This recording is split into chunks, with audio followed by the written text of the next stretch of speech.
sabiendo. Entonces, esto a mí no me hace nada de sentido. La única explicación para negar por la cual él estuvo en el club es para encubrir a sus cuñados. Entonces, esto está de alguna manera insinuando que Irene y su esposo fueron de alguna manera culpables de la muerte de María Marta. Pero Irene no había sido acusada ni siquiera de encubrimiento. Que a mí más que nada me confunde porque el motivo de las drogas para mí todavía no encaja en la historia que está escribiendo el fiscal. No me hace sentido. Hay muchas preguntas, muchas cosas que todavía no tienen nada de coherencia de quién es la sangre, porque María Marta peleó con sus atacantes. ¿Cuáles son las ligas con el cártel mexicano que el fiscal dice que hay? No solo para Carrascosa, pero para sus cuñados, que según él está encubriendo. Porque Horacio y John también son parte en la mente del fiscal del encubrimiento. Es todo un desastre. Si hubiera sido algo planeado, no creo que habría tantos cabos sueltos. Pero lo que luego dice el fiscal es que no cree que haya sido un ataque planeado. Cree que hubo una discusión entre Irene, su marido, y Carlos, y uno de los tres fue el que le disparó y la mató, y luego montaron la historia del accidente para encubrir el crimen. Pero entonces, ¿por qué no imputaron a Irene en ningún crimen? A mí lo que me parece es que el fiscal, en vez de seguir la evidencia, hace que la evidencia encaje la historia que él cree. Para mí la explicación que está ofreciendo no es suficiente, pero aparentemente para los jueces este no fue el caso y sentenciaron a Carlos Carrascosa a 5 años y medio en prisión por el delito de encubrimiento, pero lo absuelven del delito de homicidio, por lo menos.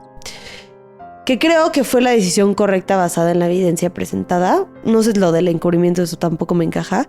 No estoy diciendo que haya sido él o no el autor del homicidio, puede que sí, pero basándome en la evidencia no creo que se pueda comprobar con lo que tienen.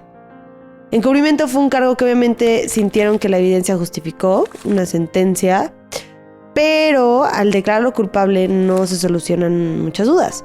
¿Por qué encubrimiento? ¿Por qué encubrimiento y de quién? ¿A quién está defendiendo y por qué? Eso nunca se explica y no hay explicación legal de esto. Pero la presión social en este caso fue algo que también tengo que mencionar, no solo por contexto, pero porque el mismo fiscal lo usó en su último discurso ante los jueces. Más que nada la gente quería que no se escapara de la justicia alguien con dinero y era una frustración social que probablemente cientos y miles de casos en Argentina en donde gente pobre ha sufrido las consecuencias de crímenes de los cuales son inocentes simplemente por el hecho de que no tienen el dinero para defenderse y son gente fácil de culpar, como pasa en México, como pasa en muchos países en el mundo. Y la gente vio este caso como una oportunidad para llamar la atención a este problema, demandando que se hiciera responsable un hombre de dinero por las miles de ocasiones en las que esto no pasó.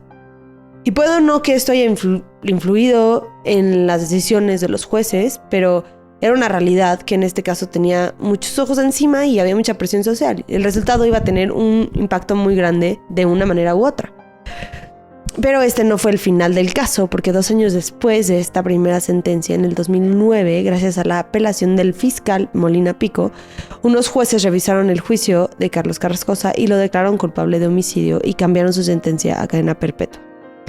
Después de tantos años del crimen y la justicia que se supone que se estaba haciendo, mucha gente empezó a ver la historia con otros ojos, no con los ojos de un hombre poderoso con dinero que se quería salir con la suya, pero tomaron en cuenta toda la evidencia que se estaba presente, no solamente la que reportaron los medios de comunicación, y esto se hizo a través de un blog que hicieron 2 mujeres en donde ponen toda la información. Toda la información me refiero a toda. Su creencia es que Carlos Carrascosa no es el culpable, pero lo que hay en la página de internet, que va a estar en mi lista de las fuentes, en la descripción de este episodio, es absolutamente toda la evidencia. Todo lo que hay del pituto, todas las declaraciones, información de las balas, la seguridad del club, todo. Porque años después se empieza a hablar de cosas que levantaban más dudas acerca de la culpabilidad de Carlos, como por ejemplo, el día del asesinato de María Marta, las cámaras de seguridad del perímetro del country club no estaban funcionando. Esto, además de que es sospechoso por el simple hecho de que significa que puede que alguien haya apagado las cámaras de seguridad para poder entrar sin que lo detectaran, también es importante porque la casa de María Marta daba a la barda del perímetro. También hay un coche que entró a la privada con unas placas que luego se dieron cuenta eran robadas. Estas son avenidas que no se investigaron por Molina Pico y que obviamente los jueces o no se enteraron o decidieron ignorarlas. Entonces ahora surge la teoría de un robo, que alguien entró a la casa a robar, porque en Argentina, con la crisis que estaban sufriendo en ese momento en el país, mucha gente guardaba su dinero en la casa porque no confiaban en los bancos y aparentemente había chismes de que María Marta y Carlos tenían alrededor de $1 millón escondidos en su casa ese domingo. Si se acuerdan, María Marta tuvo que parar su partido por la lluvia de tenis. Puede que haya llegado a su casa un poco antes de lo que era normal y haya sorprendido a las personas que estaban en su casa asaltando. Y esa teoría creen que María Marta reconoció a por lo menos uno de los ladrones y por eso decidieron matarla. Entonces esta teoría cada vez se va difundiendo más y más. Pero el fiscal sigue persiguiendo a la gente que acusó desde el principio del caso. Así que en mayo del 2011 empieza el juicio de encubrimiento de que las personas acusadas, que ahorita voy a mencionar, no tienen necesariamente que ver con el homicidio en sí. No tienen que haber estado ahí presente cuando la mataron.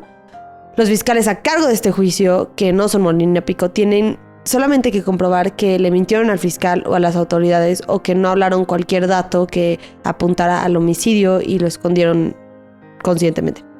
Y las personas acusadas son muchísimas, que hasta parece un chiste, la verdad. Para empezar está Horacio García Belsunce, el hermano, John Urting, el otro hermano de María Marta, Guillermo Bartoli, el cuñado, Sergio Vinelo, un vecino, Beatriz Michelini, la masajista, y el médico de la primera ambulancia, Juan Ramón Gaubri Gordon. Yo no entiendo cómo piensan comprobar que todas estas personas mienten acerca de la motivación y la motivación detrás de ellos, de por qué todos tienen la inclinación de mentir para encubrir el asesinato de María Marta. Pero además de que eso está pasando, Inés Urting fue arrestada por el homicidio de María Marta, por coautora, pero el juez desestimó la acusación basándose en la evidencia, o más bien falta de evidencia, y dijo que para lo único que tenían derecho era para citarla para una indagatoria y nada más. Mientras tanto, después de 4 meses de juicio, sentenciaron a todos los imputados a 4 años en prisión, todos excepto Beatriz Michelini, la masajista, que en este juicio más bien testificó y cambió su versión original. Originalmente ella dijo que estaba presente cuando Carlos hizo la llamada a la primera ambulancia, pero en el juicio dijo que no estaba presente. Esto para la fiscalía significa que había suficientemente tiempo para que los involucrados, o sea, las demás personas, manipularan la escena del crimen antes de que Michelini llegara a la casa. 15 días después, todos salieron de la cárcel pagando sus fianzas.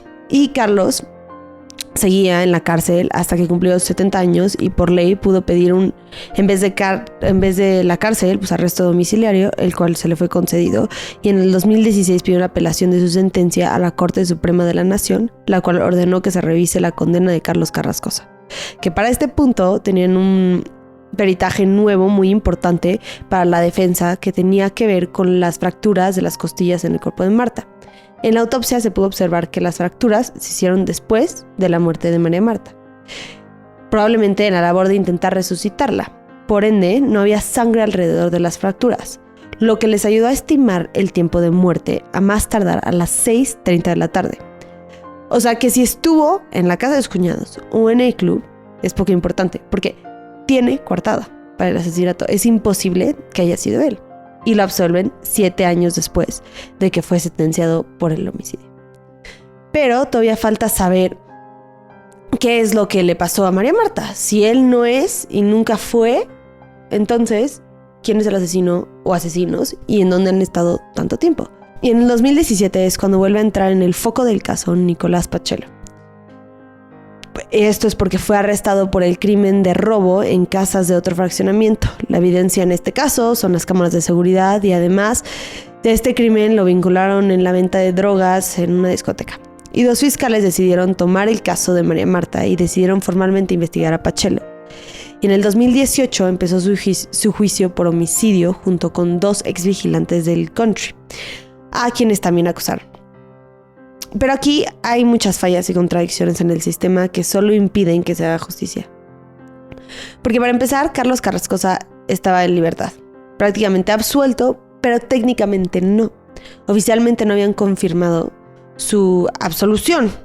Entonces Carrascosa dice que es por un tema de protegerse como sistema, porque en el momento que lo absuelven oficialmente, él puede demandar a los jueces y a los fiscales involucrados en el caso.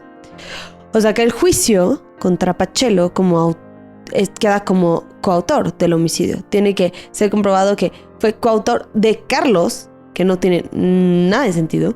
Y además de esto, está la verdad jurídica que se estableció y se determinó en el caso del encubrimiento con todo el resto de la familia y el vecino. Los fiscales tienen que comprobar que se puso de acuerdo con las 5 personas de ese juicio que fueron condenadas, algo casi imposible porque no hay nada de evidencia que pueda ligar estas cosas. Y obviamente con tan pocas pruebas y tantas contradicciones lo declararon inocente del homicidio, pero lo sentenciaron a 9 años y medio de prisión por 6 robos que cometió en varios accionamientos en el 2017 y 2018.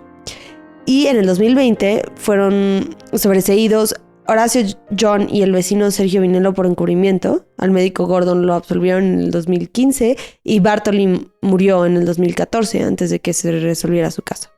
Hasta la fecha, el asesinato de María Marta sigue impune.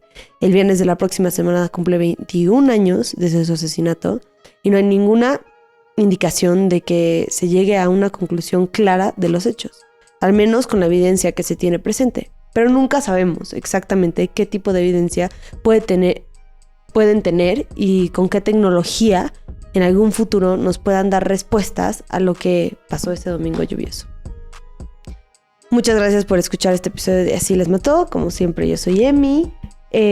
Y pues sí, síganme en redes sociales, no se les olvide. Vayan a checar el Patreon, les va a gustar, se los prometo. Y nos vemos la próxima semana. Bye.